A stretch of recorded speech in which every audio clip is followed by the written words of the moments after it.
আসসালামু আলাইকুম, স্বাগত সবাইকে। আজকের এই ভিডিওতে আমরা ফিজিক্সের আরও 3টা অধ্যায়ের 15টার মতন করে 45টা এমসিকিউ আজকে সলভ করার চেষ্টা করব।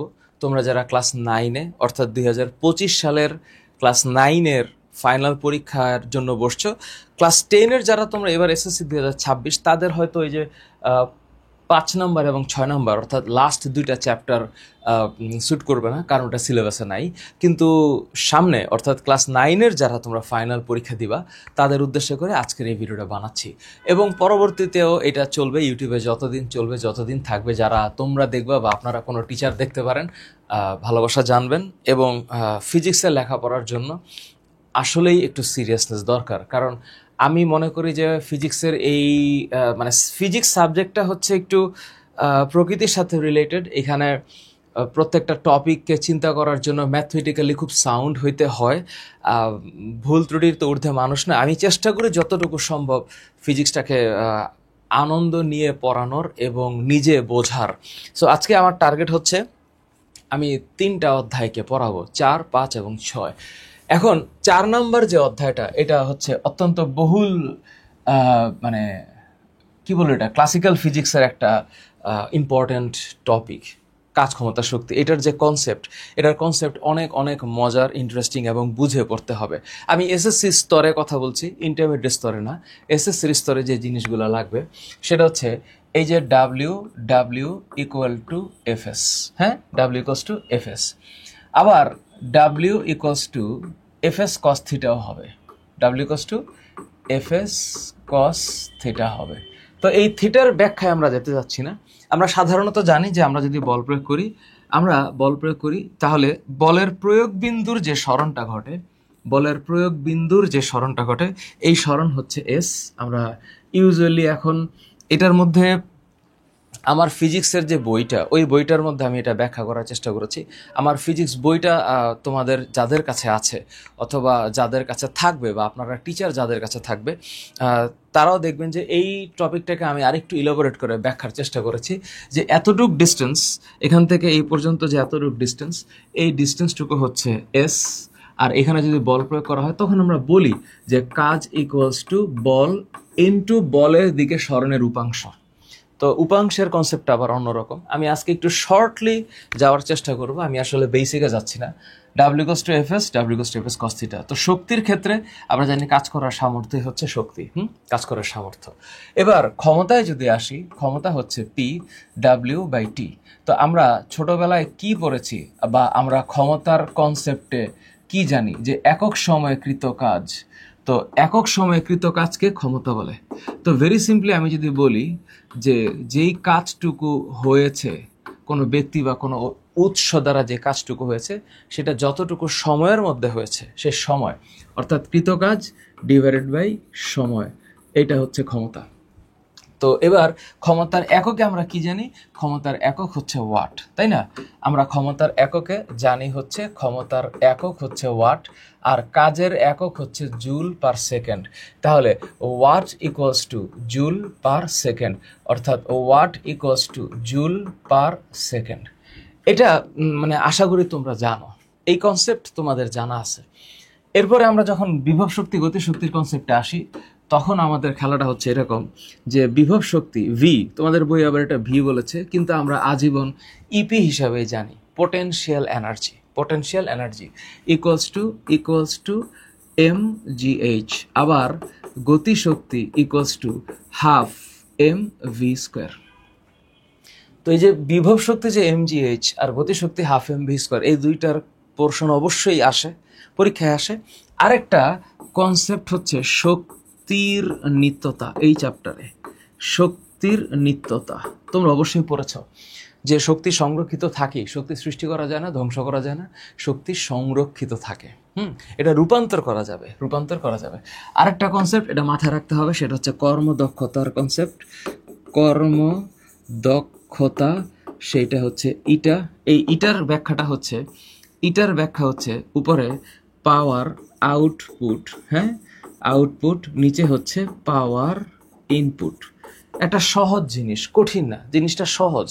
এবং আমরা এটাকে পার্সেন্টেজ আকারে প্রকাশ করি, পার্সেন্টেজ। আবার এখানে উপরে হচ্ছে এনার্জি, এনার্জি ই আউটপুট, এনার্জি ই হচ্ছে আউটপুট আর ই হচ্ছে ইনপুট। তো দুইটা যদি ক্ষমতার ক্ষমতার যদি অনুপাত হয় তাহলে সেটা কর্মদক্ষতা, শক্তির অনুপাত হলেও কর্মদক্ষতা। কিন্তু দুই ক্ষেত্রে এটা মাথা রাখতে হবে।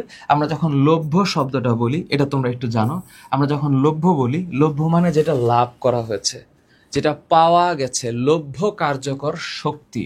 তাহলে এইখানে বিষয়টা হচ্ছে লভ্য কার্যকর শক্তি ডিভাইডেড বাই মোট প্রদত্ত শক্তি, লভ্য কার্যকর শক্তি ডিভাইডেড বাই মোট প্রদত্ত শক্তি।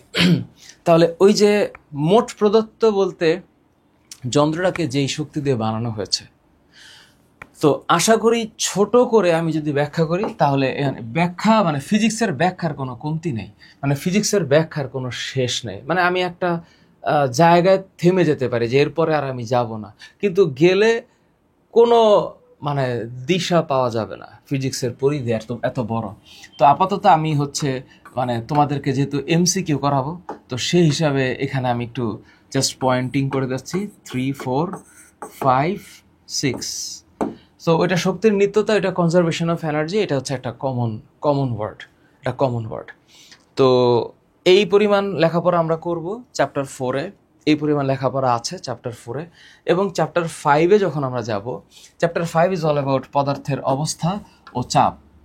তো যেহেতু এখানে চাপের কনসেপ্ট আছে, তা শুরুতেই চাপের যে কনসেপ্ট, যে পি ইকোয়ালস টু লম্বভাবে প্রযুক্ত বল ডিভাইডেড বাই ক্ষেত্রফল। কোন একটা জায়গার উপরে লম্বভাবে প্রযুক্ত বল ডিভাইডেড বাই ক্ষেত্রফল, এফ বাই এ। তো তখনই আমরা বলি যে বলের একক হচ্ছে নিউটন আর ক্ষেত্রফলের একক হচ্ছে মিটার স্কোয়ার। তাহলে এই এমটা অবশ্যই ছোট হাতের এম হবে। তাহলে এই যে নিউটন পার মিটার স্কোয়ার, এইটার মানেই হইল প্যাসকেল। এতে কোনো সন্দেহ আছে? নাই। চাপের একক প্যাসকেল, চাপের একক প্যাসকেল, এটা আমরা জানি। আচ্ছা, দ্বিতীয় কনসেপ্টটা হচ্ছে চাপের ক্ষেত্রে আবার ঘনত্বের ক্ষেত্রে, যে rho equals to M by V. তাহলে এম মানে হচ্ছে ভর। তাহলে আমরা ছোটবেলা থেকে এটা পড়ে আসছি যে ভরের একক হচ্ছে কেজি আর আয়তনের একক মিটার কিউব। তাহলে এইটা হবে কেজি পার মিটার কিউব। আর কেজি পার মিটার কিউব থেকে যদি আমি গ্রাম পার সিসিতে যেতে চাই, তাহলে এটা হচ্ছে 10⁻³ 10⁻³ গ্রাম পার সিসি। গ্রাম পার সিসি মানে 10 টু দি পাওয়ার মানে মানে মাইনাস সিসি মানে হচ্ছে সেন্টিমিটার কিউব, পার সেন্টিমিটার কিউব। তো উচ্চারণটা হচ্ছে সেন্টিমিটার কিউব। আবার CM-3 দিলেও হবে। তো এখানে -1 যেটা দিচ্ছে সেটা হচ্ছে CC1 -1। আবার তুমি এটাকে এমনও লিখতে পারো যে 10⁻³ গ্রাম পার সেন্টিমিটার কিউব, গ্রাম পার সেন্টিমিটার কিউব। সো সেক্ষেত্রে আমরা জি দিলে হয়, এম দেওয়ার দরকার নেই। অ্যাকচুয়ালি গ্রামের ক্ষেত্রে কোনো এম নাই। সো আমরা হচ্ছে CC−1 এটাকেই বলতে পারি, CC−1। হ্যাঁ, তো এটাকে নিয়ে আসলাম এখানে, এখানে নিয়ে আসলাম। তো অ্যাকচুয়ালি এটা এরকম হবে। সো ইভেনচুয়ালি তুমি এটাকে গ্রাম পার সিসি বলতে পারো বা সেন্টিমিটার কিউব বলতে পারো। তাহলে এইটার উচ্চারণ আমি হঠাৎ করে মনে হলো এটা একটু বলা দরকার। এইটার উচ্চারণ হচ্ছে গ্রাম পার সিসি। এই সিসি স্ট্যান্ডস ফর হচ্ছে সেন্টিমিটার কিউব। এই কিউব শব্দটার মানে হচ্ছে ঘন। তাহলে এইটাই হচ্ছে এইটা সেন্টিমিটার কিউব, একই জিনিস।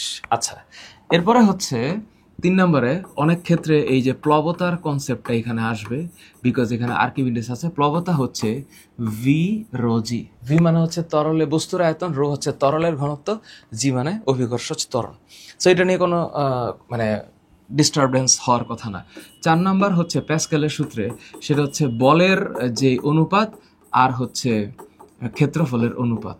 বলের যে অনুপাত আর একটা হচ্ছে ক্ষেত্রফলের অনুপাত। তো বিষয়টা এমন। আবার হচ্ছে ব্যাসার্ধের বর্গের অনুপাত, আবার ঠিক সেই মানে ব্যাসের বর্গের অনুপাত। তো এগুলো নিয়ে তোমাদের প্রশ্ন থাকার কথা না, যেহেতু ফাইনাল পরীক্ষার জন্য আমি বলছি। আমার মূল টার্গেট আজকে এমসিকিউ সলভ করা। তো স্টুডেন্ট তখনই এমসিকিউ সলভ করবে যার বেসিক ক্লিয়ার আছে। Very simple. হ্যাঁ, এটা নিয়ে কোনো কথা নেই। 4। আচ্ছা, এবার 5 নাম্বারে আসি। এই 5 নম্বরের সূত্রের ক্ষেত্রে প্যাসকেলের পরে ইয়াং গুণাঙ্কের একটা সূত্র আছে পীড়ন, বাল্ক মডুলাস বা ইয়াং মডুলাস, সেটা হচ্ছে পীড়ন।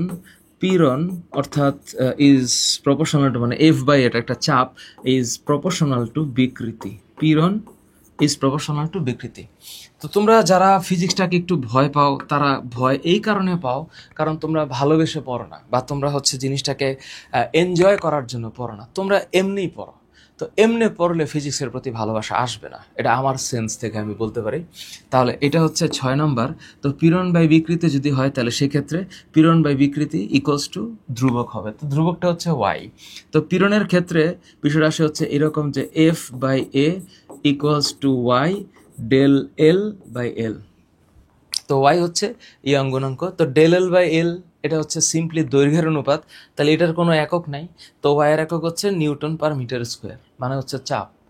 এতটুকু বোঝা যায়। সো তোমাদের এতটুকু বুঝতে প্রবলেমই হওয়ার কথা না বলে আমার বিশ্বাস। তো এই যে 6টা টপিক, এই 6টা টপিকের একটু অন্তঃস্থল থেকে আয়ত্ত করবা আশা করছি। আচ্ছা, পরেরটা হলো বস্তুর উপর তাপের প্রভাব।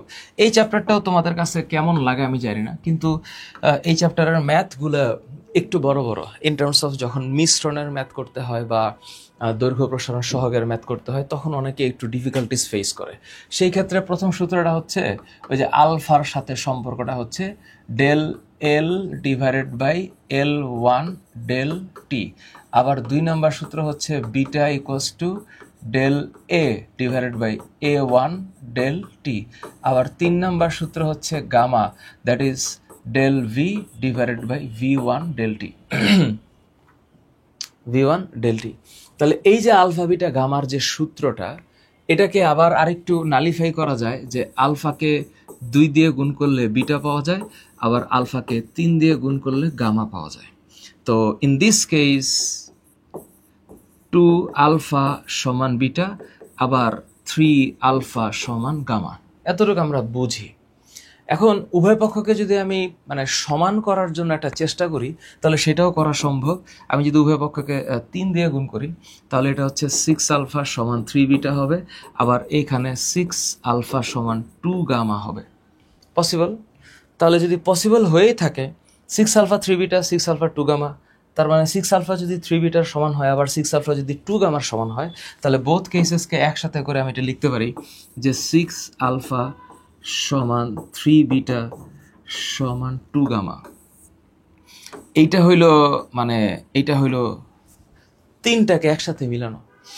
আবার এই তাপমাত্রার কনসেপ্টে আসলে আমার বিশ্বাস যে তোমরা এটা জানো যে ওই যে স্কেলের একটা ম্যাথ আছে, তাই না? স্কেলের একটা ম্যাথ আছে, সেটা হচ্ছে 5 নম্বর কনসেপ্টে থাক, সেটা হচ্ছে C/5 না লিখে টেম্পারেচার ইন সেলসিয়াস ডিভাইডেড 5, তারপর হচ্ছে temperature in Fahrenheit -32 divided by 9, আর একটা হচ্ছে temperature in kelvin -273.15 divided by 5। এটা হচ্ছে ওই যে নিম্ন স্থিরাঙ্ক ঊর্ধ্ব স্থিরাঙ্কের ক্ষেত্রে 3 ধরনের স্কেলের যেটা রিলেশনশিপ, আশা করি এটা তোমরা জানো। এটা T/5 F -32/9 K -273.5 divided by 5। তো এই সূত্রটাকে কখন লাগে? তাপমাত্রা পরিবর্তনের ক্ষেত্রে। ওকে, 6 নম্বর যে কনসেপ্টটা সেটা হলো তাপ ধারণ ক্ষমতা, সেটা হচ্ছে C ইকুয়ালস টু ms। যে কোনো ভরের বস্তুকে তার তাপমাত্রা বাড়াইতে হইলে, মানে ভর যদি ফিক্স না থাকে, যে কোনো ভরের বস্তুকে তাপমাত্রা বাড়াইতে হলে যে পরিমাণ তাপ দিতে হয় ওইটা ওই বস্তুর তাপ ধারণ ক্ষমতা, হিট ক্যাপাসিটি। কিন্তু এটাকে যখন আমি আপেক্ষিক তাপের কনসেপ্টে নিয়ে আসবো, সেটা হচ্ছে কিউ ইকুয়ালস টু ms ডেলটিটা। তো তখন হবে Q equals to ms del T. তাহলে ডেলটি মানে হচ্ছে তাপমাত্রার পরিবর্তন, ডেল মানে তাপমাত্রার পরিবর্তন, ডেল মানে পরিবর্তন যে কোনো কিছুর। এটাকে এই শব্দটা হচ্ছে ডেল্টা, এটা বোঝায় হচ্ছে পরিবর্তন। তো তোমরা যখন উচ্চতর পর্যায়ে যাবা তখন এই ডেল্টাকে আরো সুন্দর করে ব্যবহার করতে পারবা, ডেল্টা। তো ডেল্টার পরে আমি যদি স্মল টি লিখি তাহলে এটা সময়ের পরিবর্তন বোঝাবে, হ্যাঁ, সময়ের পরিবর্তন বোঝায়। আমি যদি হচ্ছে ডেল্টা ক্যাপিটাল টি লিখি তাহলে এটা তাপমাত্রার পরিবর্তন বোঝায়, আবার যদি del say for example V লিখি, তাহলে এটা বেগের পরিবর্তন বোঝায়, বেগের পরিবর্তন বোঝায়, বেগের পরিবর্তন বোঝায়। তো বিষয়টা হচ্ছে এরকম। তো ডেল্টা হচ্ছে পরিবর্তন, তো ডেল্টা টি হচ্ছে সময়ের পরিবর্তন, ডেল্টা টি ক্যাপিটালটা তাপমাত্রার পরিবর্তন, এটা মাথায় রাখা লাগবে। তাহলে এখানে এই ডেলটিকে আমি যদি একটু সংক্ষেপে না একটু বড় করে T2 মাইনাস T1 লিখি, initial and final temperature difference, আশা করি তোমরা বুঝবা, বোঝার কথা। আর আরেকটা ক্যালোরিমিতির সূত্র আছে 8 নাম্বার, সেটা হচ্ছে এই চ্যাপ্টারেই আছে, ক্যালোরিমিতি, ক্যালোরিমিতির মূলনীতি অনুসারে, ক্যালোরিমিতির মূলনীতি অনুসারে। বিষয়টা কেমন? ক্যালোরিমিতির মূলনীতি অনুসারে সেটা হচ্ছে গৃহীত তাপ সমান বর্জিত তাপ, গৃহীত তাপ সমান বর্জিত তাপ। এই যে কনসেপ্ট বস্তুর উপর তাপের প্রভাবের, ছোট্ট করে বললাম, ছোট্ট করে। তাহলে এই 3টা চ্যাপ্টারের উপরে যদি প্রশ্ন আসে, সেটা থিওরিটিক্যাল প্রশ্ন, ম্যাথমেটিক্যাল প্রশ্ন, সাধারণ বহু নির্বাচনী, অভিন্ন তথ্যভিত্তিক বহু নির্বাচনী, উচ্চতর দক্ষতা ভিত্তিক বহু নির্বাচনী, যেভাবে হোক প্রশ্নটা আসবে আমার কনসেপ্টটা ক্লিয়ার আছে কিনা অ্যাসেস করার জন্য। তো আমি এখন সরাসরি তাহলে একটু প্রশ্নে চলে যাই, এবং এই প্রশ্নগুলো আমি সলভ করে দিচ্ছি এই কারণে, মানে এগুলো হচ্ছে মোটামুটি স্ট্যান্ডার্ড টাইপের কোয়েশ্চেন, এটার চাইতেও নর্মাল কিছু কোয়েশ্চেন আছে, আবার খুবই ডিফিকাল্ট কোয়েশ্চেন আছে। তো ইউজুয়ালি যেটা হয়, একটা 25 মার্কের প্রশ্নে, একটা 25 মার্কের প্রশ্নে ধরো 10টা থেকে 12টা সাধারণ বহু নির্বাচনী থাকে। হ্যাঁ, সাধারণ বহু নির্বাচনী থাকে। তো এখন প্রশ্ন হচ্ছে, কিছু থাকে অভিন্ন তথ্যভিত্তিক, অভিন্ন তথ্য, হ্যাঁ, আবার হচ্ছে কিছু থাকে হচ্ছে অভিন্ন তথ্য মানে উদ্দীপক দিয়ে প্রশ্ন। ওই যে কিছু প্রশ্ন আছে না, নিচের উদ্দীপকটি পড়ো এবং এত নং প্রশ্নের উত্তর দাও, এইরকম একটা উদ্দীপক দিয়ে 2টা অথবা 3টা প্রশ্ন থাকে, সেটা একটা হতে পারে। আবার নিচের কোনটি সঠিক সেটা হচ্ছে মানে 1-2, 1-2-3, 2-3 এইরকম প্রশ্ন থাকে। তাহলে সেটা হচ্ছে উচ্চতর দক্ষতা। তাহলে এখন তোমার যেটা কনসেপচুয়ালি তোমার যেটা মনে রাখতে হবে, যে পরীক্ষাটা তো 25 মিনিটের, ইউজুয়ালি 25 মিনিটে 25টা এমসিকিউ। তো তোমরা যখন 25টা এমসিকিউকে করার চেষ্টা করো, 25 এমসিকিউ, আবার এক এক জায়গায় এক এক রকম, তোমরা যখন আস্তে আস্তে বড় হবা তখন এমসিকিউর পরিমাণ বাড়তে থাকবে, আস্তে আস্তে যখন মানে আরও বড় হবা তখন হয়তো কোয়ালিটেটিভ এমসিকিউ আরও বাড়তে থাকবে। তো এই 25টা এমসিকিউকে 25 মিনিটে অ্যান্সার করতে পারার যেই দক্ষতা, সেটা হলো এই সাধারণ বহু নির্বাচনীগুলোর মধ্যে সর্বোচ্চ পার এমসিকিউ 10 সেকেন্ড, পার এমসিকিউ 10 সেকেন্ডের বেশি খরচ করার সুযোগই নেই, 10 সেকেন্ড। আর এটার মানে কিন্তু প্রতি এমসিকিউ 1 মিনিট, 25টা এমসিকিউ 25টা মিনিট, মানে হচ্ছে প্রতি এমসিকিউ 1 মিনিট। বিষয়টা এরকম না, বিষয়টা হচ্ছে কিছু এমসিকিউ থাকবে যেটা করতে 2-4 মিনিটেরও বেশি সময় লাগবে, ওই টাইমটা গ্যাপ হয়ে যাবে এই এমসিকিউটা দিয়ে। বুঝতে পারলাম? তাহলে যেমন ধরো পীড়নের মাত্রা, এটা ভাবার জন্য বেশি সময় লাগারই কথা না, কারণ তোমরা এটা জানো, পীড়ন ইকুয়ালস টু মানে F/A। তাহলে F মানে হচ্ছে বলের মাত্রা হচ্ছে mLT−2 ডিভাইডেড বাই L², এটাই তো।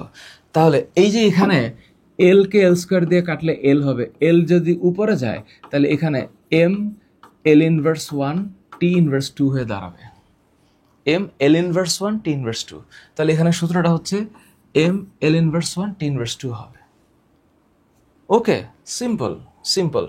পরেরটা, এরকম একটা চিত্র দিয়ে যদি প্রশ্ন হয় যে মাটি থেকে এ বস্তু যেটা, এটার উচ্চতা হচ্ছে 60 মিটার, তো এই উচ্চতা 60 মিটার দেওয়া আছে, আর বি হচ্ছে এখান থেকে এই পর্যন্ত 20 মিটার। হ্যাঁ, বোঝাই যায় 60 থেকে 40 বাদ, কারণ এটা হচ্ছে 40। তাহলে এখান থেকে এই পর্যন্ত যদি 40 হয়, তাহলে এতটুক হচ্ছে 40 মিটার, আর এতটুক হচ্ছে 20 মিটার। তো বিভব শক্তি এ বিন্দু, কমন সেন্স অ্যাপ্লাই করতে হবে এখন, এ বিন্দু যেহেতু মাটি থেকে 60 মিটার উপরে আছে, আর বি বিন্দু যেহেতু মাটি থেকে 20 মিটার উপরে আছে, মাটি থেকে কতটুকু উপরে আছে এইটা হিসাব করে এপি হিসাব করা হয়, এপি হিসাব করা হয়। তাহলে নিশ্চিতভাবে এ বিন্দু বি বিন্দুর চাইতে বেশি উপরে আছে। আবার বস্তুটা তো উপর থেকে পড়তেছে এরকম কিছু বলে নাই, কিন্তু বলে দেওয়া উচিত ছিল যে উপর থেকে পড়তেছে, উপর থেকে একটি বস্তু পড়তেছে, মুক্তভাবে পড়তেছে, এরকম লাইনটা হয়তো মিসিং আছে, কিন্তু বলা উচিত। তো এই বিন্দু যদি উপর থেকে পড়তে পড়তে পড়তে পড়তে বিতে আসে, বি বিন্দুতে তার অবশ্যই একটা বেগ আছে, এতে কনফার্ম বোঝা যায়। কিন্তু এই বেগের অবস্থানটা কিন্তু এই বিন্দুতে ছিল না, এই বিন্দুতে বস্তুটা ছিল হইল স্থির অবস্থায়। তো স্থির অবস্থায় যেহেতু ছিল, তাহলে এই বিন্দুতে গতিশক্তি ছিল না। তো এই বিন্দুর গতিশক্তির চাইতে বি বিন্দুর গতিশক্তি, মানে বি বিন্দুতে বস্তুটার গতিশক্তি বেশি। তার মানে এই কথাটা অবশ্যই রাইট। এখন এ বিন্দুর বিভব শক্তি আর বি বিন্দুর গতিশক্তি, এটা অঙ্ক না করেও করা যাবে, কারণ এ বিন্দুতে পুরাটাই হচ্ছে ইপি, তার মানে পুরাটাই হচ্ছে এমজিএইচ। কিন্তু বি বিন্দুতে আমি যদি গতিশক্তি চিন্তা করি ই কে, তাহলে সেই ই কে এমজিএইচ দিয়েও বের করা যাবে, কোনো সমস্যা নাই। তাহলে আমি ধরলাম এমজি, এ থেকে বিতে আসতে বস্তু 40 মিটার মানে অতিক্রম করেছে, তাইলে ইকেতে আইসা গতিশক্তি হবে 40 এমজি। কিন্তু বস্তুটা যখন এতে ছিল তখন ও মাটি থেকে 60 মিটার উপরে ছিল, তাইলে তখন সূত্রটা হবে 60 এমজি। তাহলে এ বিন্দুর বিভব শক্তি হচ্ছে 60 এমজি, তুমি চাইলে করে দেখতে পারো, কোনো সমস্যা নেই। আর বি বিন্দুর গতিশক্তি হচ্ছে 40 এমজি। তাহলে এই দুইটা তো কখনোই সমান হইতে পারে না। So this two are not same. তো যদি সমান না হয় তাহলে 3 নম্বর অপশনটা রাইট না, অ্যান্ড দ্যাট কেস এটা হবে 1 ও 2। এখন এই অঙ্কগুলোকে তোমরা কিভাবে চিন্তা করো আমি জানি না, তোমরা মানে পারলেই হবে না, বা ফিজিক্সের মানে কোনো এমসিকিউ তোমরা মুখস্থ করবা না। হ্যাঁ, মুখস্থ করার কিছু ম্যাথস আছে, যে নিচের কোনটি মানে নিচের কোনটি নবায়নযোগ্য শক্তি, নিচের কোনটি অনবায়নযোগ্য শক্তি, এরকম কিছু প্রশ্ন মুখস্থবিদ্যার উপর ডিপেন্ড করে। বাট এইরকম প্রশ্নগুলো, ম্যাথমেটিক্যাল প্রশ্নগুলো নির্ভর করতেছে তুমি কতটুকু ক্যালকুলেশন পারো। যেমন ধরো এইটা, এখানে একটা নিচে তরলে, এখানে 4টা তরল আছে এবিসিডি, ওর গভীরতার সাথে চাপের সম্পর্কটা বলছে, গভীরতার সাথে চাপের। তো বলছে সবচেয়ে বেশি প্লবতা অনুভব করবে। তো প্লবতার সূত্র হচ্ছে ভি রো জি, প্লবতা, হ্যাঁ আমরা এটা পড়েছি।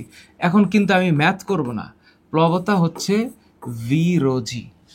তো এখন গভীরতা তো এখানে কোনো কিছুকে ডিফাইন করতেছে না, চাপ ডিফাইন করতেছে না। তো এখন ঘটনা হচ্ছে এখানে গভীরতার সাথে সাথে এই বিন্দুর চাপ, আর এইখানে তুমি দেখো কনসেপ্টটা হচ্ছে এরকম, এই যে এখানে গভীরতার সাথে এ বিন্দুর চাপ, আবার এখানে গভীরতার সাথে বি বিন্দুর চাপ, এখানে কম গভীরতায় সি বিন্দুর চাপ, আবার এখানে কম গভীরতায় ডি বিন্দুর চাপ।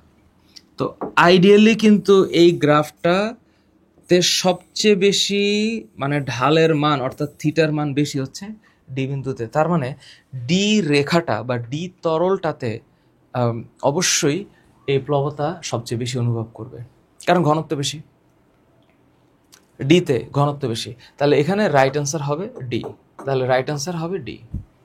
পারা যাবে? যাবে। পীড়ন এবং বিকৃতির অনুপাত আমরা আগেই পড়েছি। পীড়ন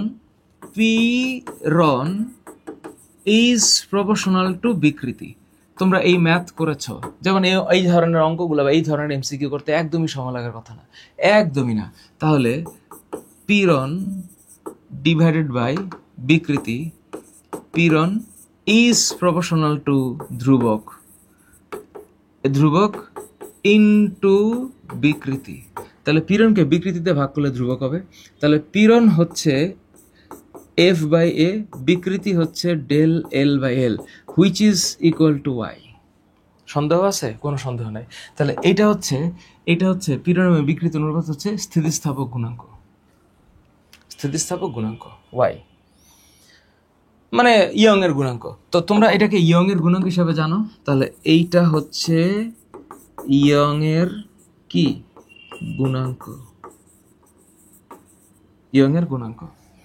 বাল্ক মডুলাসের একক, মডুলাস এটা ইয়ং গুণাঙ্ক হোক বার্ক মডুলাস দুইটারই একক হচ্ছে প্যাসকেল। প্যাসকেল মানে newton per metre square, pascal মানেই হচ্ছে নিউটন পার মিটার স্কোয়ার। তার মানে এই প্রশ্নগুলো তো সহজ, পারা যাবে না? যাবে, কঠিন না।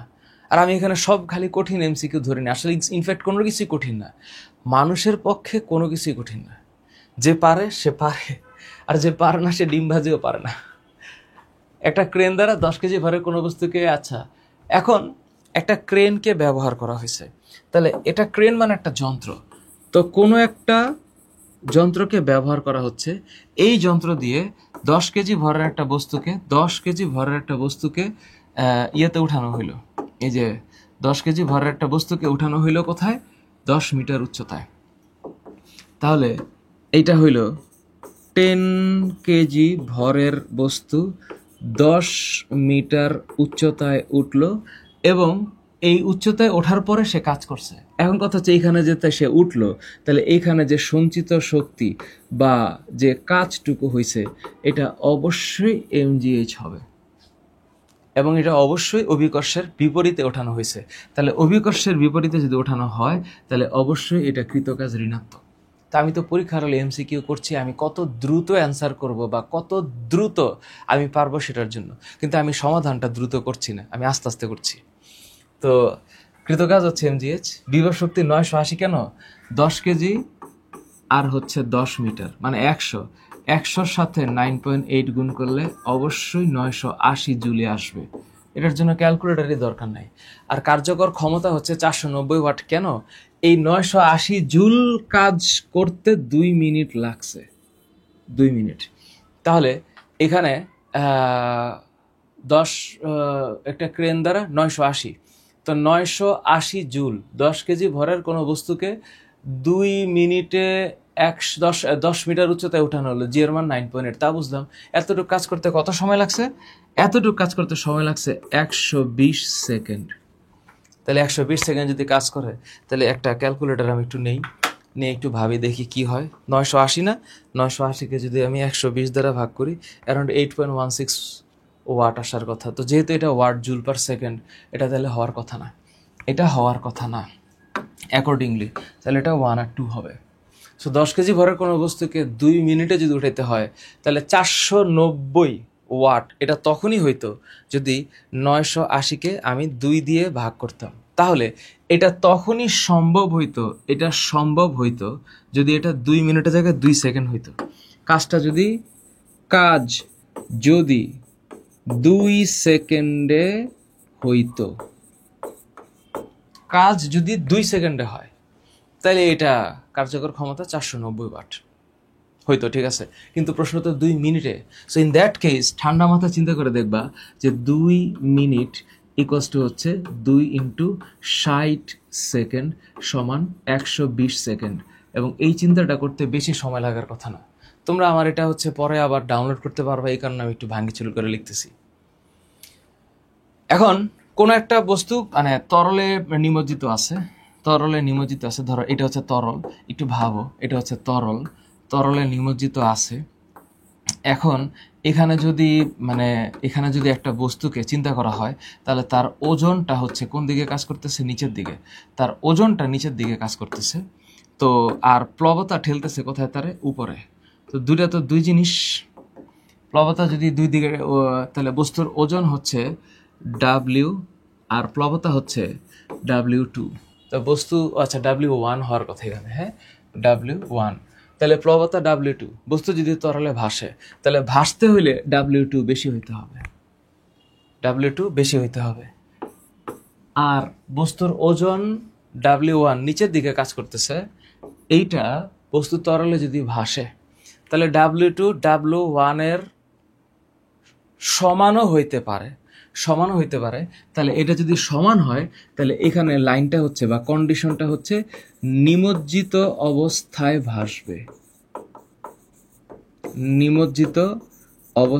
ভাসবে। এই হইল কনসেপ্ট, নিমজ্জিত অবস্থায় ভাসবে।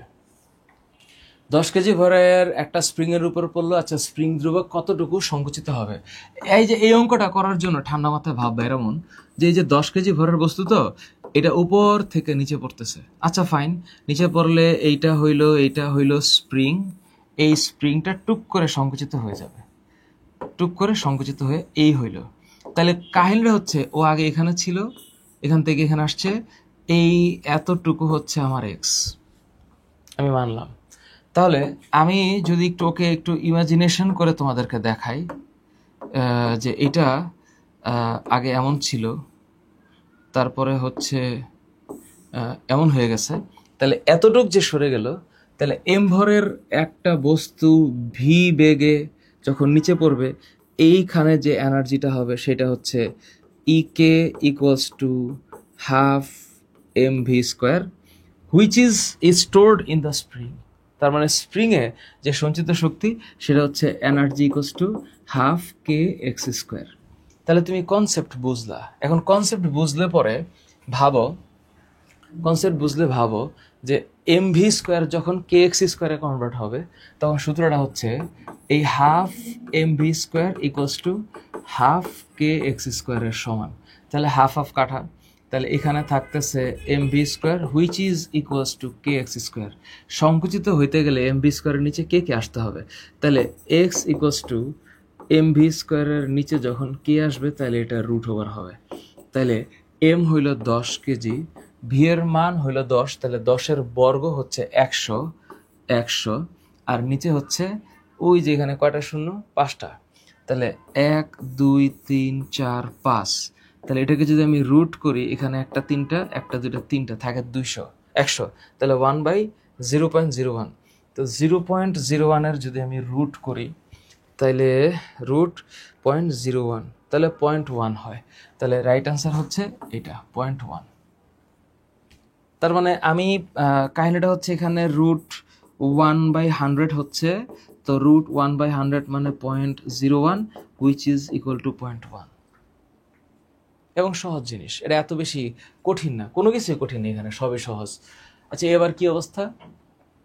আচ্ছা এটা অত্যন্ত কমন কোয়েশ্চেন। পায়ের এক পা দেওয়া আছে এবং তার ভর দেওয়া আছে, তাহলে তার ওজন হচ্ছে, তার চাপ দিবে সেই ওজনের সমান। তাহলে সেই পরিমাণ চাপ যদি অনুভব করাইতে হয়, তাহলে তার বল হচ্ছে তার ক্ষেত্রফলের মানে ভাগফল হবে। তাহলে বল হচ্ছে এম জি হবে, এ হচ্ছে 2টা পা, তাহলে 2টা পা যদি হয়, এক পা হচ্ছে 2 পা, 100 সেন্টিমিটার স্কোয়ার, তাহলে এটা হচ্ছে এম জি এ হবে।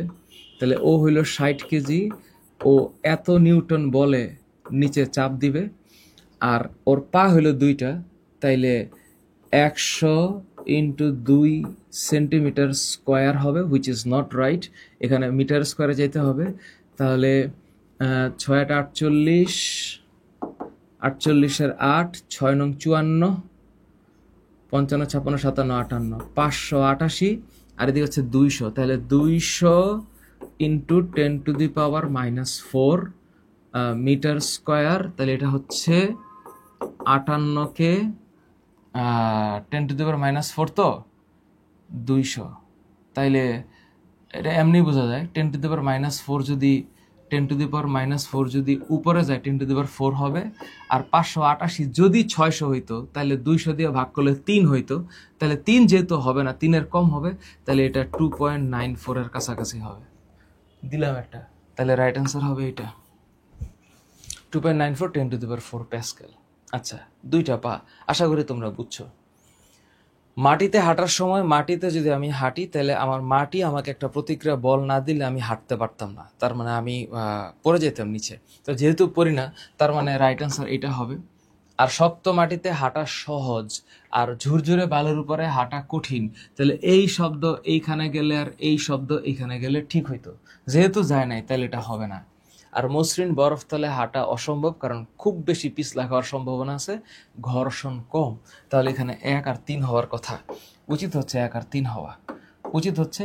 3 হওয়া, আশা করি পারবা।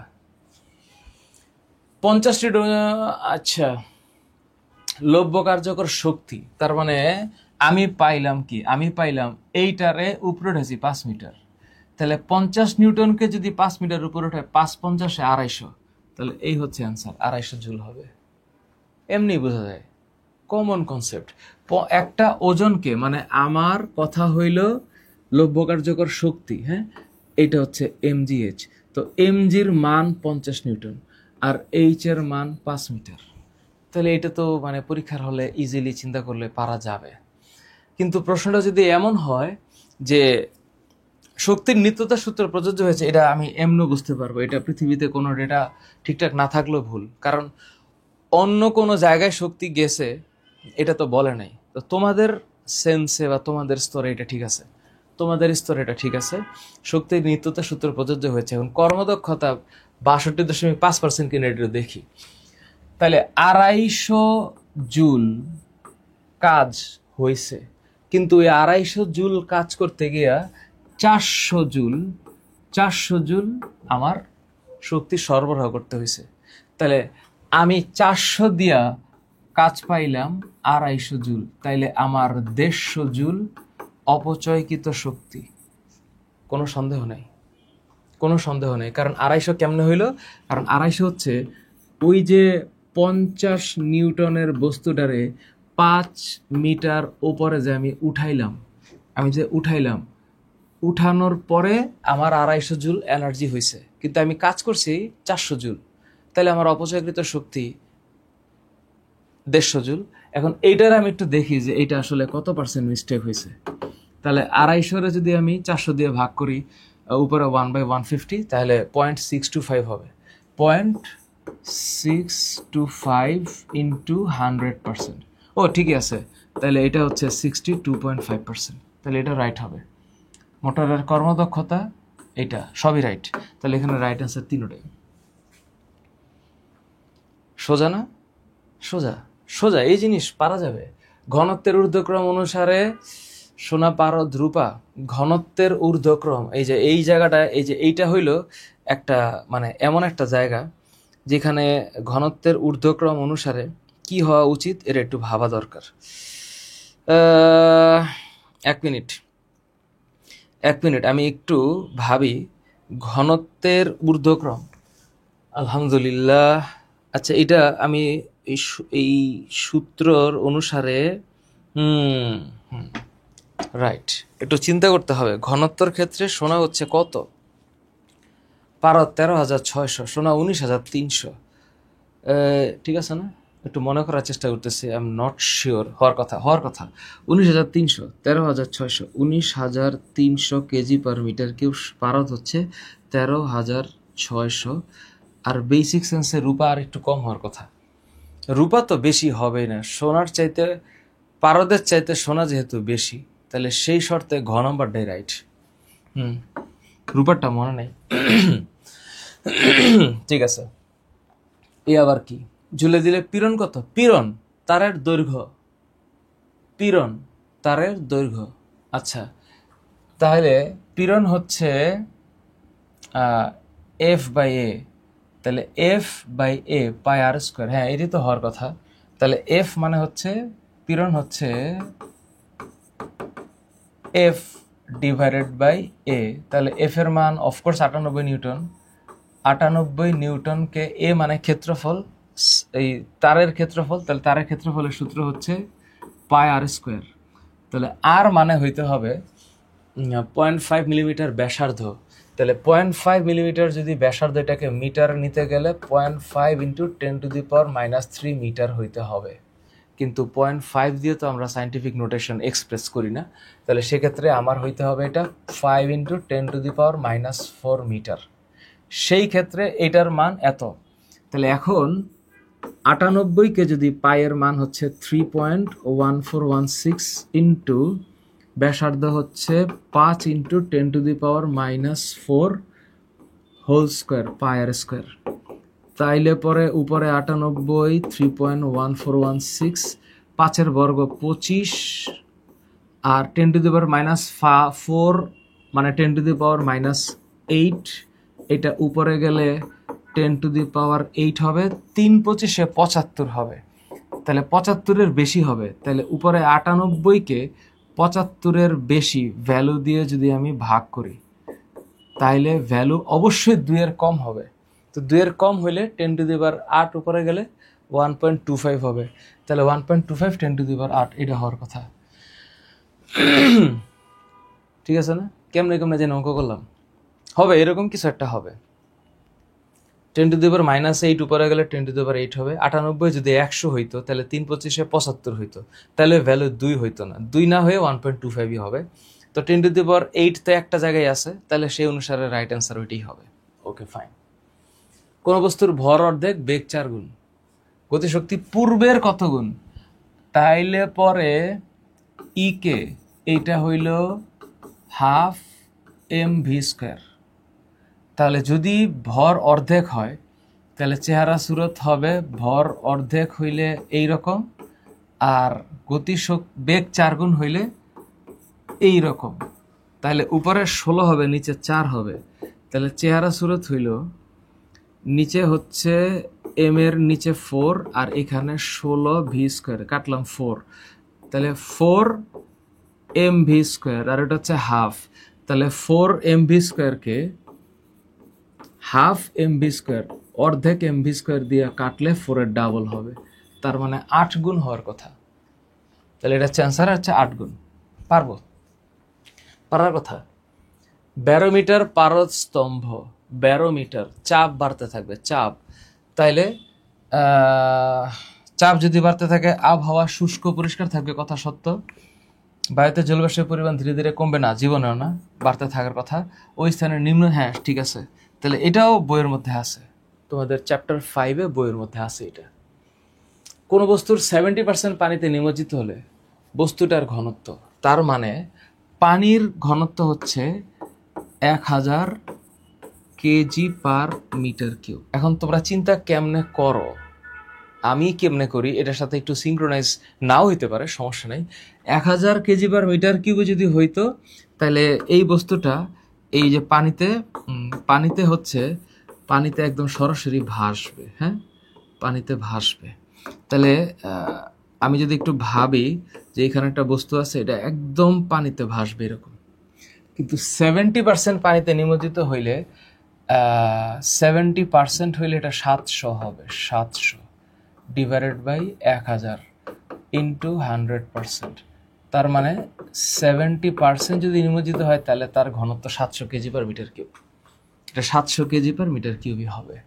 যদি 1000 হইতো তাহলে সমান সমান ডুবতো, যদি 1000-এর বেশি হইতো তাহলে পুরোটা ডুবে যেত। আচ্ছা, যদি 25% হইতো তাহলে এখানে 250 kg/m³ হইতো, 250 kg/m³। যদি 50% হইতো তাহলে 500 kg/m³ হইতো। যদি 28% হইতো তাহলে 280 kg/m³ হইতো। ইজি, পারা যাবে, পারবা তোমরা। ও আচ্ছা, g/cm³ ঘনত্বের কর্ক পানিতে ছেড়ে দিছি, তো পানিতে ছেড়ে দিয়ে 0.25 g/cc, इसका मतलब है 0.25 इंटू 1000 kg/m³, kg/m³। তাহলে 25 মানে হচ্ছে 250 kg/m³। 250 ডিভাইডেড বাই 1000 ইন্টু 100%, এটা 25% হবে। আয়তনের কত সন্তোষ পানির নিচে থাকবে? 25%। স্যার কেমনে বুঝলেন? কারণ 250 1000-এর 25%, বুঝাতে পারি নাই?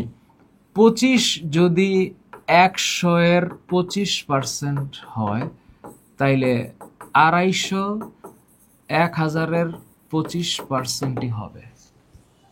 এটা মানে বোঝাই যায়, পারা যায়। হাইড্রোলিক লিফট এবং ব্রেক, এটা প্যাসকেলের সূত্র অনুসারে কাজ করে, প্যাসকেলের সূত্র। আর্কিমিডিসের সূত্র না, বার্নৌলির সূত্র না, ওটা তোমরা আবার এসএসসি সিলেবাসে নাই। শীতকালে ভেজা কাপড়, কারণ বায়ু শুষ্ক থাকে। 1 গ্রাম ভরের বস্তুকে সম্পূর্ণ 1 গ্রাম, ও মাই গড, 1 গ্রাম ভরের বস্তুকে সম্পূর্ণরূপে শক্তিতে রূপান্তর করলে শক্তির পরিমাণ হবে হইল E = mc²। In that case এটা জুলে আসতেছে, জুলকে আবার কিলোওয়াট আওয়ারে নিতে গেলে 1 কিলোওয়াট আওয়ার অবশ্যই হচ্ছে 3.6 ইন্টু 10⁶ জুল। তাহলে খেলা আছে একটা। তাহলে mc² মানে হইল 1/1000 কেজিতে নিতে হবে 3 into 10⁸ whole square divided by 3.6 into 10⁶। Oh my God, খেলাটা খুব মজা হয়েছে, খুব মজা হয়েছে,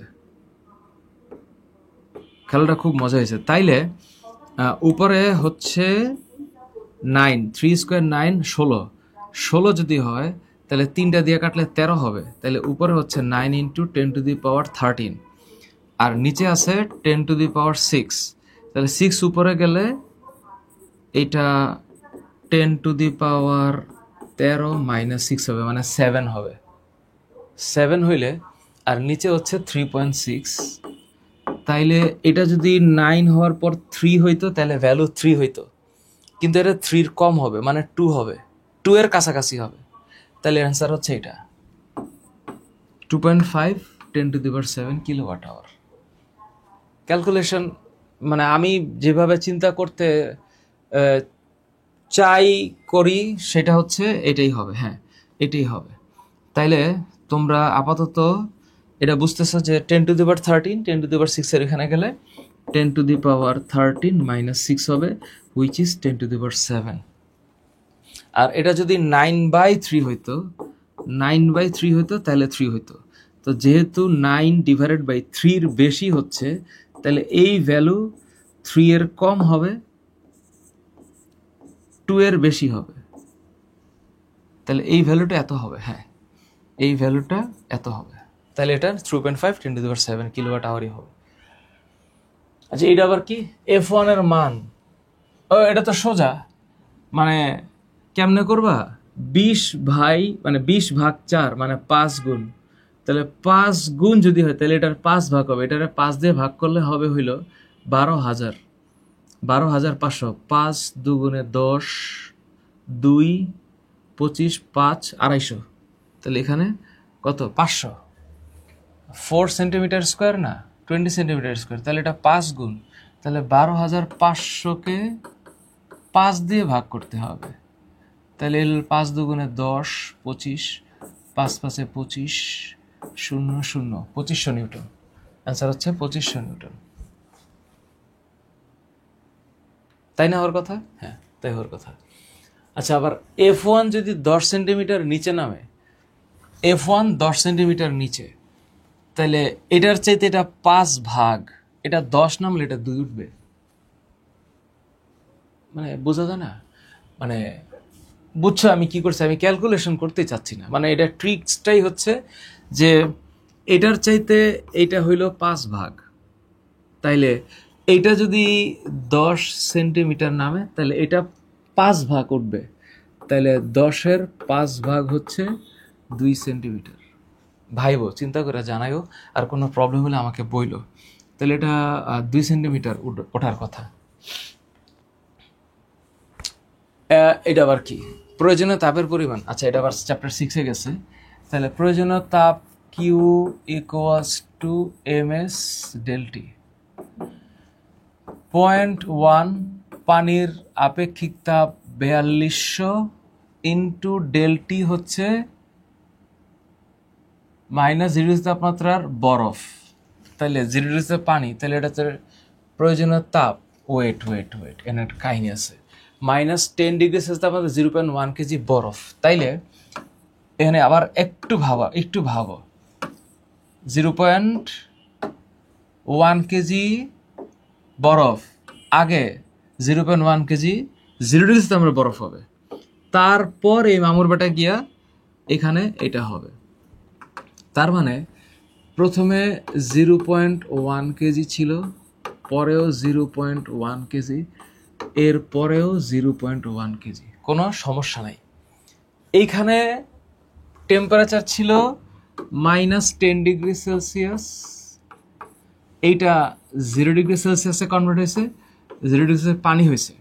তাইলে ইটস অল অ্যাবাউট বরফ বরফ তারপর পানি হবে, তাইলে এখানে বরফ থেকে যদি বরফ হয়ে থাকে তাহলে এখানে of course Q equals to M S del T.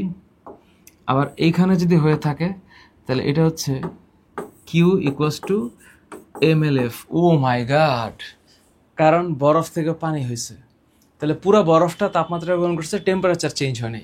তাহলে এখানে কি হবে, 0.1 বরফের হচ্ছে গিয়ে 2100 joule per KG per metre cube. 2100, খুব খেয়াল করে। তাহলে -10 থেকে 0 মানে হচ্ছে 10, তাহলে এটা কাটাকাটি করলে হবে 2100 জুল। আর এইখানে 0.1 এর এলএফ এর ভ্যালু হচ্ছে 336000। তাহলে এটা হচ্ছে 336000। তো 00 সাথে যদি আমি 2100 যোগ করি তাইলে 00573, এই যে এটা হবে রাইট অ্যান্সার, হবে এটা। তোমরা কি বুঝছো কিনা? তাহলে এটা 35700 হবে, 35700। হ্যাঁ, প্রযুক্ত বল এবং সরণের W equals to F S cos theta. So থিটার মান এফ ইন্টু এস কস 0 ডিগ্রি যদি হয়, ইট ইজ 1, তাই না? দ্যাট মিনস এইটার ম্যাক্সিমাম রেজাল্ট আসবে। তাহলে এটা 0 ডিগ্রি হইতে হবে এবং 0 হইলে কৃতকাজ ধনাত্মক হবে। হ্যাঁ, ধনাত্মকই তো হবে, কৃতকাজ ধনাত্মক হবে। ওকে, ডান। তরলের স্ফুটনাঙ্ক নিম্নে কোনটির উপর নির্ভর করে? তরলের স্ফুটনাঙ্ক সবসময় চাপের উপর নির্ভর করে, চাপ। তরলের স্ফুটনাঙ্ক সবসময় চাপের উপর নির্ভর করে। এত করা হলো। ফারেনহাইটের তাপমাত্রা বৃদ্ধির পরিমাণ কত? তাপমাত্রা বৃদ্ধির পরিমাণ 30 থেকে 70 করছি, 70 করছি না?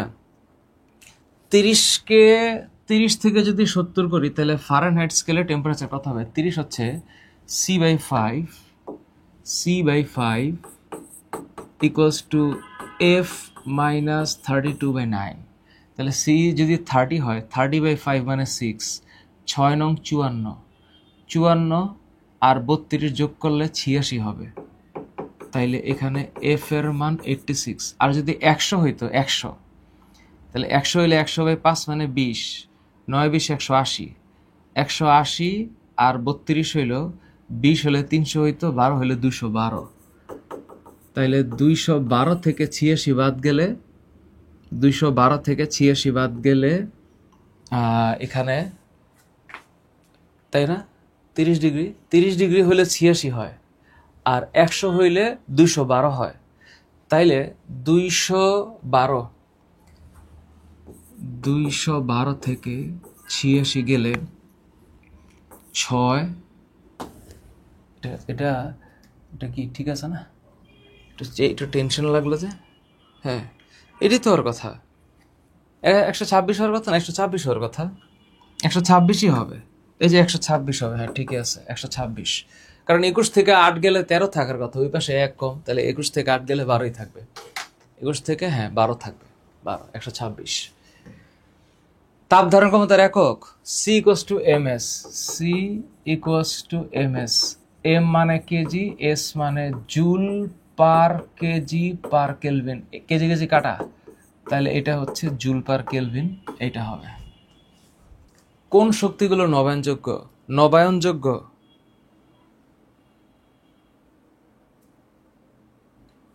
প্রাকৃতিক গ্যাস তো না, জলপ্রবাহ, সমুদ্র তাপ, সূর্যের আলো, তাই না? তাই তো হওয়ার কথা। আচ্ছা, এ আবার কি? বরফের তাপমাত্রা 0 ডিগ্রি, কত তাপ? বরফের 0 ডিগ্রি ছিল কত? -20 থেকে 0 হয়েছে, 0। তাপ প্রয়োজন হচ্ছে কিউ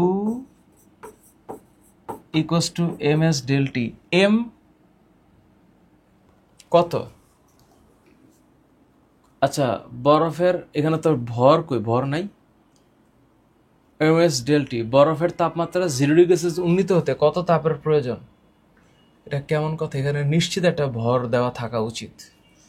তাহলে এম যদি হয়, এস এর মান 2100, এটা আমি বুঝলাম।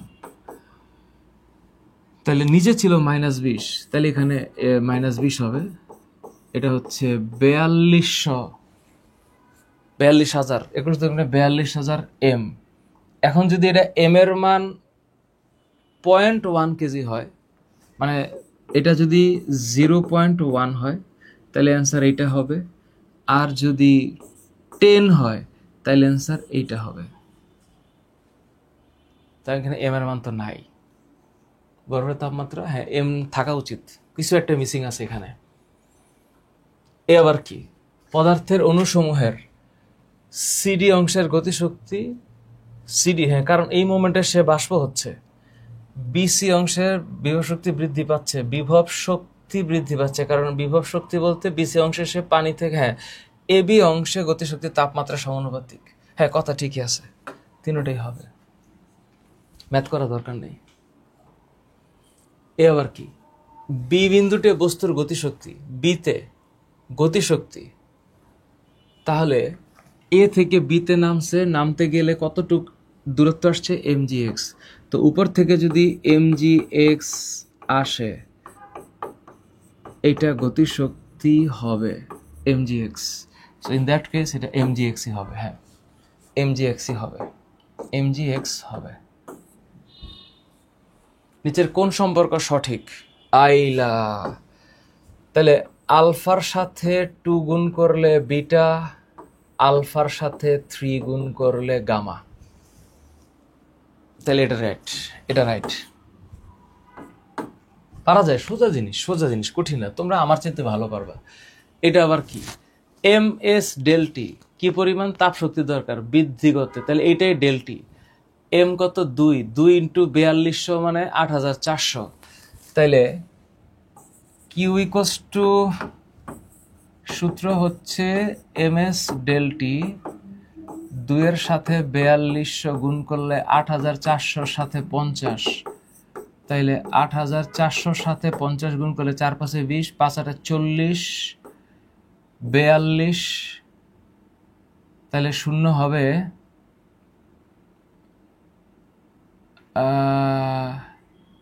একটা, দুইটা, তিনটা। তাইলে হওয়ার তো কথা, কি পরিমাণ তাপ শক্তি প্রয়োজন? ঠিকই তো আছে, ঠিক হয়েছে না? 50, ও আচ্ছা 50 আছে আরেকটা, সরি 50 যদি থাকে, 1 2 3টা শূন্য আছে, 4টা, তাহলে 4.2 10 টু দি পাওয়ার 5, রাইট। এটা হচ্ছে 4.2 10 to the power 5, right answer এটা হবে। হ্যাঁ ঠিকই আছে। তামার দৈর্ঘ্য বর্ষণ সহ 16, ওরে বাবা রে বাবা, 10 টু দি পাওয়ার 6, এখানে একটা গ্যাঞ্জাম নিশ্চিতভাবে লাগছে। -60 তো হওয়ারই কথা না, এটা ডিগ্রি সেলসিয়াস হবে, এটা ডিগ্রি সেলসিয়াস হবে। তাহলে এটা যদি ডিগ্রি সেলসিয়াসই হয়, তাহলে আলফার সাথে 3 গুণ করতে হবে, তাহলে 3 16 48, 48-এর চেয়ে একটু বেশি হবে, তাহলে 10 টু দি পাওয়ার -6 তো তাই থাকবে, তাহলে এটা ডিগ্রি সেলসিয়াস, ঠিকই আছে। তাহলে রাইট অ্যান্সার এইগুলা থাকবে না, একটাও থাকবে না, এখানে সব হচ্ছে ডিগ্রি সেলসিয়াস।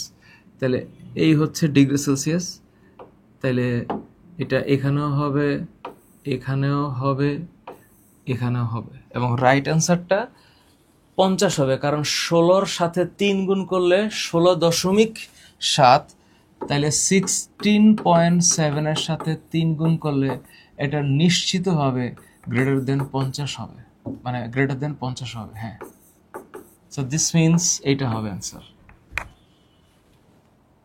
10 টু দি পাওয়ার -6 হবে, 6 হবে না, 6 হবে না। আচ্ছা, আর হচ্ছে পার কেলভিন হওয়ার কথা, পার কেলভিন মানে এটার এককটা পার ডিগ্রি সেলসিয়াস না হয়ে পার কেলভিন হওয়াটা বাঞ্ছনীয়।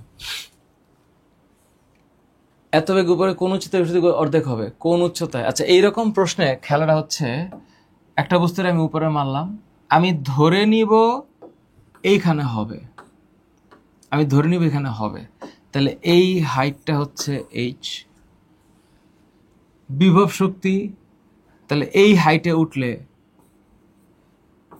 mgh হবে, আবার এই হাইটে উঠলে গতিশক্তি ½ mv² হবে, তাইলে গতিশক্তির অর্ধেক তাহলে ভর কোনো ম্যাটার করতেছে না এখানে, তাহলে এটা 4gh, তাহলে বিষয়টা হচ্ছে 4gh equals to V square হবে। উচ্চতা চাইছে, তাহলে এইচ স্কোয়ার হচ্ছে ভি স্কোয়ার বাই 4g, তাহলে ভি এর মান হচ্ছে 50-এর বর্গ হইল 2500, 4 ইন্টু 9.8, তাইলে 2500-রে 4টা 32, 4 নং 36, 39। তো যদি 40 হইতো, এটা যদি 50 হইতো তাহলে 50 হইতো, 50 হলে 50 হইতো, তাহলে যেহেতু 39, তাহলে অবশ্যই 40-এর বেশি, তাহলে মানটা কত হইল? 2500-রে যদি আমি একটু ভাগ দিই, এটা আমি মুখে মুখে অঙ্ক করতে পছন্দ করি, তোমরা আবার আমার চেয়ে অনেক স্মার্ট। 39.2, ও মাই গড, 2500-রে 39.2 দিয়ে ভাগ করব, 63, 63, হ্যাঁ 63 হওয়ার কথা, তাহলে 63, হ্যাঁ, কারণ এটা যদি 50 হতো তাহলে 50 হতো, তো যেহেতু এটা 50-এর অনেক কম, তাহলে এটা অ্যান্সার 50-এর বেশি হবে, তো বেশি হলে ওইটাই হওয়ার কথা, মানে অ্যাকর্ডিংলি বাকিগুলো তো 50-এর বেশি না। কোন পদার্থের আয়তন ক্ষেত্র প্রসারণ? আচ্ছা, এটার সাথে সম্পর্ক হইল এই 3β সমান 2 গামা, তাহলে ক্ষেত্র যদি চায় তাইলে পরে এটা এখানে চলে আসবে, এখানে চলে আসবে, তাইলে বিটা হইল এরকম হবে, বিটা হইল 2/3 গামা। 2/3 মানে হচ্ছে 0.66, 0.66 দিয়ে 12-রে ভাগ করলে এটা ডাবল হওয়ার কথা, তা 3 বারং 36-এর অর্ধেক হলো 18, তাহলে 18 হবে, রাইট অ্যান্সার এটা হবে। 10⁻⁻6 হবে, এখানে কোনো একটা ডেটা নাই, -6, 10⁻⁻6। হ্যাঁ, আশা করি তোমরা আমার কথা বুঝতে পারছো। আর তোমরা যারা মানে আমার মতো একটু খ্যাত স্টাইলে ম্যাথমেটিক্স করতে চাও, করতে পারো, আই হ্যাভ নো প্রবলেম। তোমরা মানে জাতির ভবিষ্যৎ, তোমরা সবাই আমার চেয়ে স্মার্ট। আমি মনে করি যে আমি একটু ক্যালকুলেশনটা মুখে মুখে করতে পছন্দ করি, আর একটা সময় গিয়ে আর না পারলে তখন আমি একটু ইসের আশ্রয় নিব, ওই যে ক্যালকুলেটার আশ্রয় নিব, ঠিক আছে? এখানে এককগুলা এটা জানি না, প্রশ্নে ভুল ছিল না কি হয়েছে, এটা পার কেলভিন হবে, কারণ 12-রে আমি বিশ্বাস করি তোমরা যখন 2/3 দিয়ে ভাগ করবা, এটার মান হচ্ছে 3 বারং 36/2, তার মানে 18 হবে, ইজি।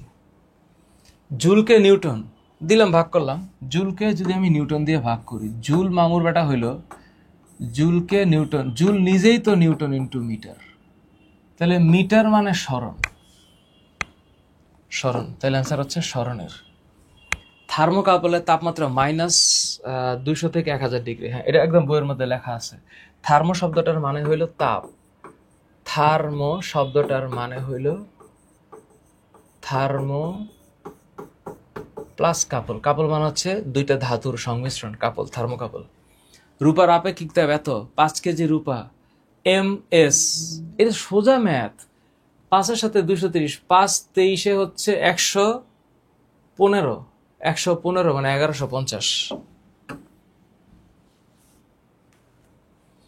একটি গাড়ি 7 মিটার ব্যাসার্ধের একটি বৃত্তাকার পথে এত নিউটন। আচ্ছা, এইখানে একটা মজা আছে তো, তাহলে আবার তাহলে এটা 7 যদি হয়,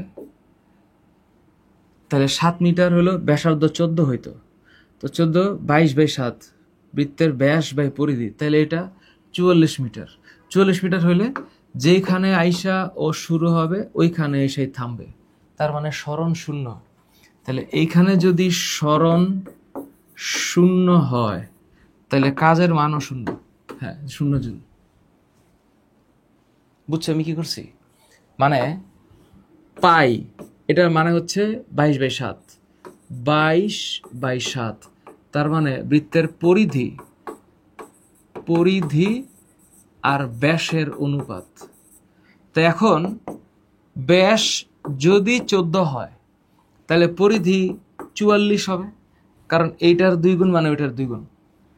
তো 14-এর পরিধি 44 হলে 7-এর পরিধি 22 হবে, 7 22, তো 22 হলে ও শুরু যেখানে করছে শেষ সেখানেই করবে, আর স্মরণ শূন্য হলে কাজ শূন্য হবে।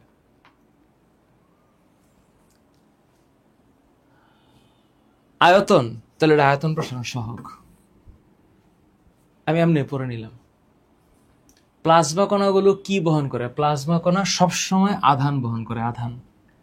একজন পূর্ণবয়স্ক মানুষের 98 ডিগ্রি, আচ্ছা সেলসিয়াস তাপমাত্রা, এটা মুখস্থ, মানুষের স্বাভাবিক তাপমাত্রা মুখস্থ 36.89 ডিগ্রি সেলসিয়াস। লাস্ট এমসিকিউ, গতিশক্তি সমান, তাহলে এইটা যদি m1 হয় m2 হয়, গতিশক্তি সমান মানে হচ্ছে প্রথমটার গতিশক্তি দ্বিতীয়টার গতিশক্তি সমান। সমান যদি হয় হাফ হাফ কাটা, তাইলে 3v1 square equals two 9v2 square.